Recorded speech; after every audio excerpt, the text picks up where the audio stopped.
Ada beberapa peristiwa yang terjadi beriringan, seperti memberi tanda bahwa kekuatan Jokowi akan benar-benar berakhir.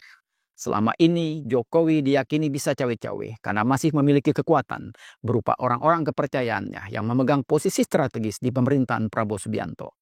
Termasuk anaknya Gibran Rakabuming Raka yang duduk di kursi wakil presiden. Namun, beberapa peristiwa dan isu mutakhir seperti satu rangkaian yang berujung pada titik akhir petualangan Jokowi untuk ingin terus berkuasa. Pertemuan Prabowo dan Megawati. Pertemuan itu berlangsung pada momen peringatan Hari Lahir Pancasila di Gedung Pancasila Kementerian Luar Negeri 2 Juni 2025 lalu. Pertemuan ini adalah lanjutan dari pertemuan mereka pada momen Lebaran 2025 lalu. Suasana keakraban mengesankan keduanya memiliki chemistry yang tidak terhalang oleh suasana kebatinan politik lagi. Pertemuan Prabowo dan Megawati tampak informal dan cair, kata Jamiluddin Ritonga, pengamat komunikasi politik Universitas Esa Unggul, mengomentari pertemuan kedua tokoh itu. Topik tentang diet Megawati yang disinggung Prabowo dengan suasana cair dan informal, menurut Ritonga menunjukkan eratnya hubungan di antara keduanya. Apalagi keduanya memang memiliki sejarah hubungan yang erat sebagai pasangan pada Pilpres 2009 lalu. Selama ini, pertemuan keduanya terhalang oleh Jokowi yang memiliki hubungan buruk dengan Megawati sejak Jokowi dan keluarganya dipecat dari PDI Perjuangan. Dari suasana pertemuan itu menunjukkan halangan itu sudah tidak ada. Keberadaan Gibran yang duduk di samping Prabowo di ruangan itu tidak dianggap sebagai gangguan kedekatan keduanya.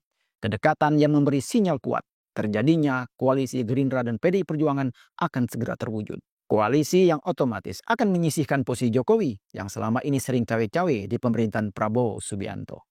Desakan pemakzulan Gibran. Desakan ini dilakukan oleh para purnawirawan TNI dengan menyerahkan surat usulan pemakzulan ke MPR, DPR, dan DPD pada tanggal 2 Juni 2025 atau hari yang sama dengan pertemuan Prabowo Mega pada hari peringatan lahirnya Pancasila di Kementerian Luar Negeri. Kami sudah terima surat tersebut dan sekarang sudah kami teruskan ke pimpinan, ujar Indra Iskandar, Sekretaris Jenderal DPR RI Selasa 3 Juni 2025. Surat bertanggal 26 Mei 2025 itu ditandatangani oleh 4 purnawirawan Jenderal TNI, yakni Jenderal TNI Purnawirawan Fahrul Rozi, Marskal TNI Purnawirawan Hanafi Asnan, Jenderal TNI Purnawirawan Tias Nosdarto, dan Laksamana TNI Purnawirawan Slamet Subianto.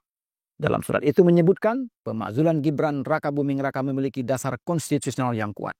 Gibran memperoleh tiket pencalonan melalui putusan MK yang cacat hukum, yaitu putusan nomor 90/PUU/21 Romawi 2023.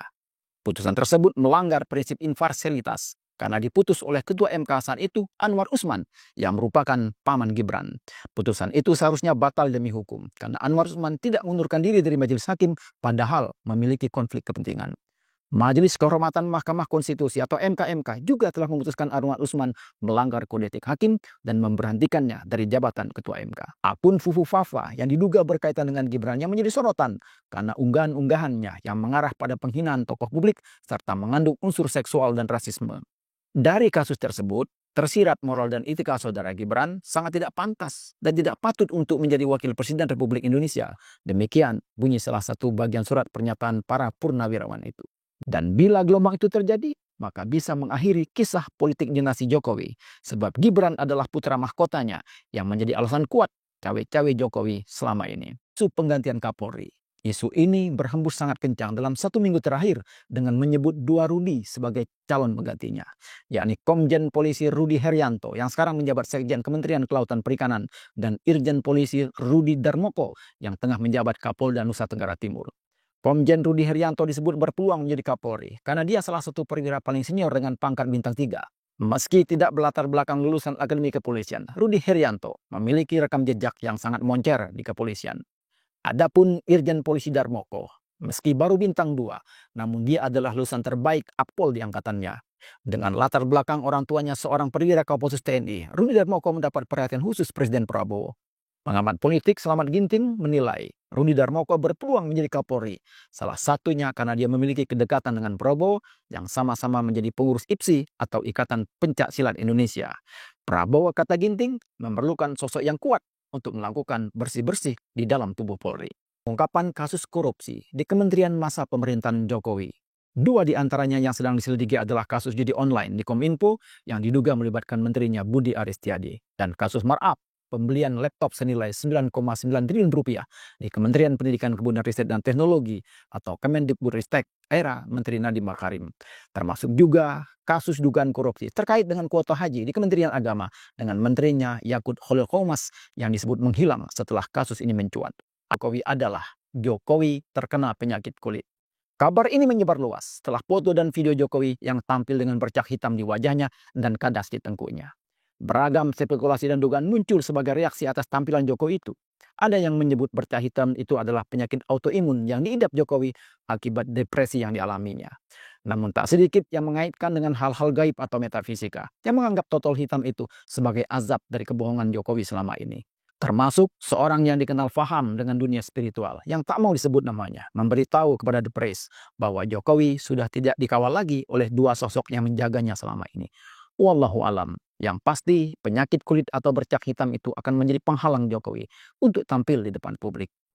Dari rangkaian peristiwa-peristiwa ini, penyakit kulit itu seolah menjadi closing semua kejadian yang menjadi tanda-tanda runtuhnya kekuatan Jokowi. Walaupun sejatinya, kejayaan dan kejatuhan itu hal yang biasa dan alamiah saja, yang akan dialami semua orang. Hanya saja, Jokowi terkesan seperti melawan hukum alam itu dengan ingin terus berkuasa, yang mengakibatkan terjadinya kegaduhan dan pro kontra.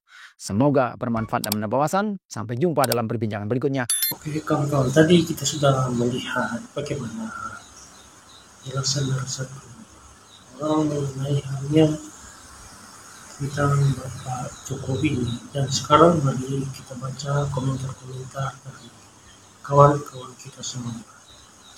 Bukan runtuh, tapi Pres bekas harus bisa dipenjarakan bersama kroninya, LPB, Bali, dan semua menterinya yang dipasang ada di era Prabowo harus berakhir. Nah, jauh sekali ya kawan-kawan.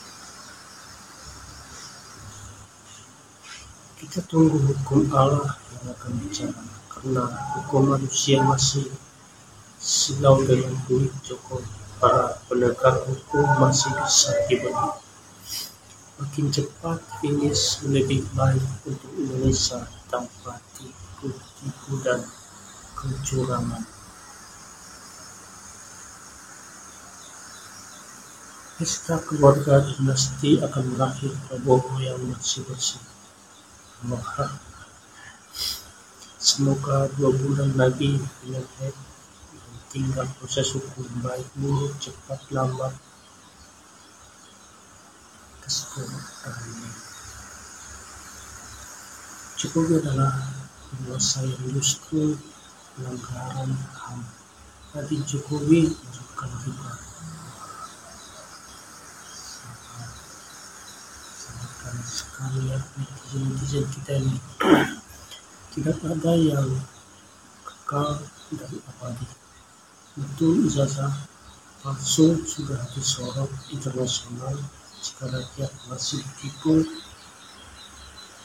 maka tidak menutup kemungkinan mahkamah internasional. Kipran dengan politik dinasti. Rakyat bersatu untuk mengadili Jokowi dan copot Kipran dari Wapres.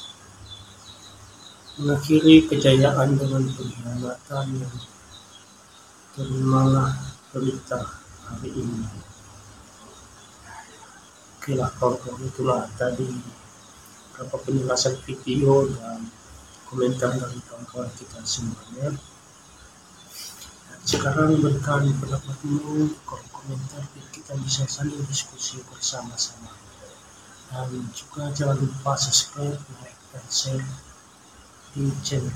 Terus berikan dukungan kepada kami. Sekian, saya terima kasih.